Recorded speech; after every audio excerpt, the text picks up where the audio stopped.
Assalamualaikum warahmatullahi wabarakatuh. Nama saya Siti Nurhaliza binti Ramli. Hai, Assalamualaikum. Nama saya Ifadana binti Muhammad Aziz. Nama saya Jasmine Alia binti Muhammad Nasir.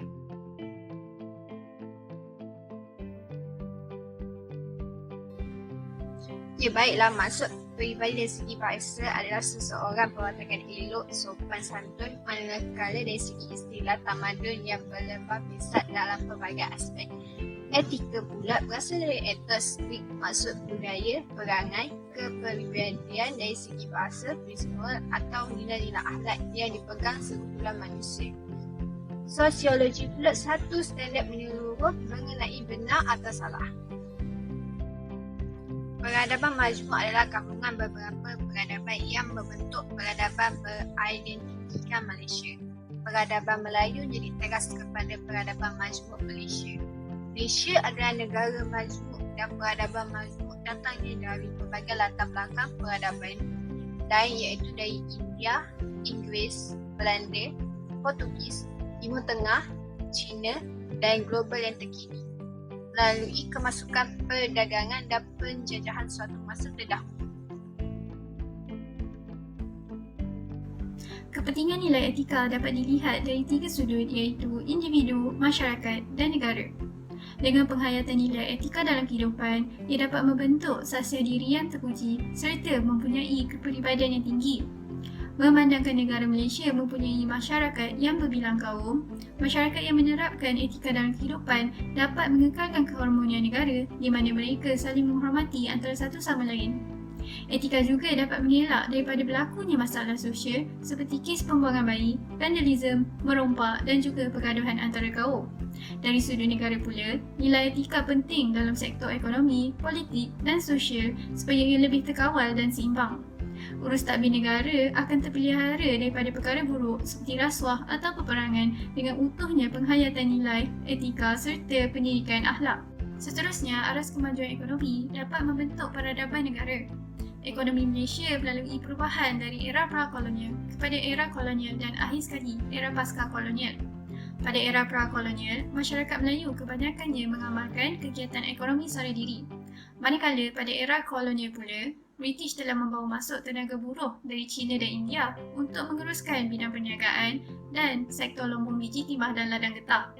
Akhir sekali, strategi penyusunan semula ekonomi dilakukan pada era pasca kolonial, di mana dasar ekonomi baru dilaksanakan untuk membasmi kemiskinan tanpa mengira kaum serta penyusunan semula masyarakat tanpa mengikut fungsi ekonomi. Kemajuan ekonomi amat penting kerana dapat mengurangkan jurang ekonomi antara kaum secara tidak langsung mewujudkan perpaduan. Kedua, ia dapat mewujudkan peluang pekerjaan bagi mengurangkan kadar kemiskinan. Ketiga, meningkatkan taraf hidup kualiti rakyat dan akhir sekali mewujudkan medan persaingan dalam ekonomi. Impak peradaban dan nilai etika dalam sistem ekonomi Malaysia seperti bersikap proaktif dalam kepastian fizikal dan kewangan peningkatan infrastruktur fizikal dalam mewujudkan suasana perdagangan yang baik. Proses mengurangkan peraturan dan dengan memasukkan peraturan yang tidak menghasilkan apa-apa dan akhir sekali penswastaan akan menjadikan asas penting dalam negara Malaysia. Kemajuan dicapai oleh ekonomi Malaysia seperti bidang automobil dan dapat mengeluarkan jenama kereta sendiri setanding kereta asing. Ini dapat meningkatkan pendapatan negara. Pembinaan bangunan seperti pembinaan menara KL dan menara berkembar Petronas.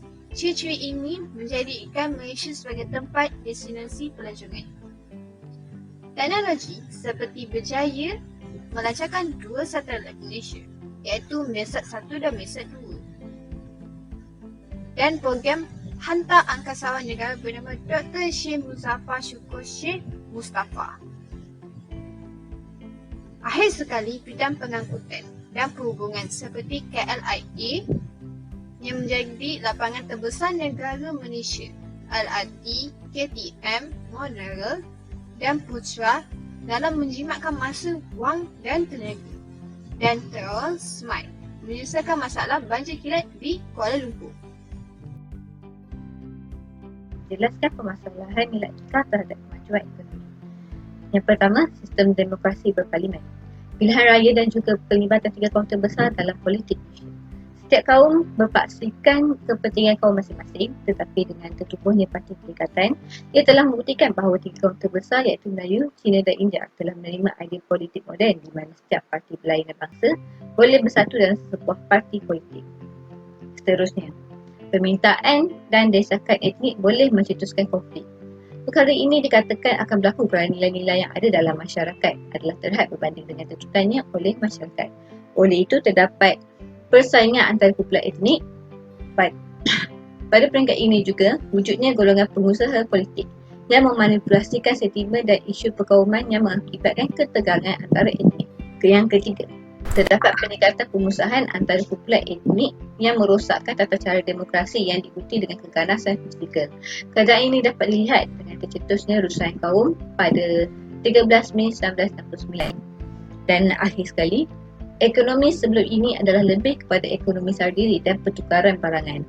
Sebelum kemerdekaan jelas memperlihatkan hubungan etnik dari segi ekonomi dengan menunjukkan pemisahan kaum. Sebagai contoh, dengan orang Melayu masih kekal dengan ekonomi tradisional secara kecil-kecilan dalam sektor pertanian. Orang Cina pula mencuburi bidang perniagaan dan perdagangan dan orang India bekerja di sektor ladang. Dengan mengikuti dasar British melalui konsep pecah dan perintah, ini sangat sukar tak diubah walaupun setelah tanah Melayu mencapai kemerdekaan. Cabaran yang pertama merujuk kepada kelestarian etika dan peradaban Malaysia. Etika dan peradaban Malaysia telah berkembang dari tapak peradaban alam Melayu dengan kewatanan Melayu dan Bumi Putra sebagai terasnya.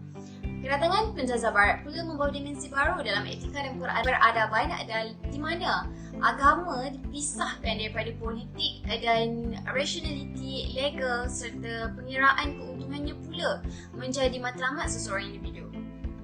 Cabaran yang kedua yang kita boleh lihat di sini ialah kedinamikan etika dan peradaban Malaysia di mana rusuhan pada 13 Mei dan pelaksanaan dasar ekonomi baru pada 1970-an telah menyumbang dalam usaha membasmi kemiskinan dan membawa kepada perubahan teknologi serta mencetus perubahan sosial dan transformasi masyarakat.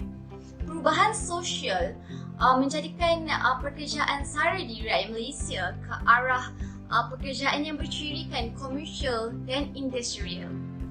Rakyat Malaysia juga sudah mampu menerima serta meraihkan perbezaan etnik di antara mereka hingga menyubur kesedaran kolektif etos bangsa Malaysia sebagai jati diri mereka. Cabaran yang ketiga pula merujuk kepada hakisan sosial ke atas kelestarian etika dan peradaban Malaysia di mana defisit sosial dalam pembangunan negara iaitu merujuk kepada golongan miskin tanpa mengira etnik dalam sektor pertanian serta negeri-negeri yang masih terperangkap lagi dengan kemiskinan. Yang kedua, tadbir urus pembangunan yang merujuk kepada perlembagaan persekutuan yang perlu diurus demi keharmonian, kestabilan dan kemajuan negara. Black economy dan rasuah ini pula merujuk kepada perdagangan manusia, pekerja asing serta pelacuran, judi, dadah, pembalakan, pencemaran alam sekitar dan lain-lain. Okey, cadangan yang kita boleh buat dekat sini ialah terapkan nilai etika dalam diri masyarakat supaya membolehkan generasi muda pada masa yang akan datang lebih bertamadun dan berketerampilan. Selain itu, peranan undang-undang juga penting untuk mengawal dan menguasai tingkah laku mereka. Kesimpulannya, apa yang kita dapat lihat kat sini, masyarakat Malaysia haruslah menanam sifat nilai, sifat moral dalam diri mereka supaya negara menjadi lebih aman, damai dan sejahtera. Dengan adanya nilai seperti ini, peningkatan keupayaan individu akan mengukuhkan lagi keupayaan keluarga, komuniti dan negara serta nilai etika sejagat. Selain itu, perkembangan negara ataupun perkembangan ekonomi negara Malaysia yang pesat datangnya juga daripada peradaban yang membentuk manusia dari segi akhlak, rohani yang kita boleh lihat kan. Nilai etika sekaligus membantu dalam kemajuan sesebuah negara. Itu sahaja. Sekian, terima kasih.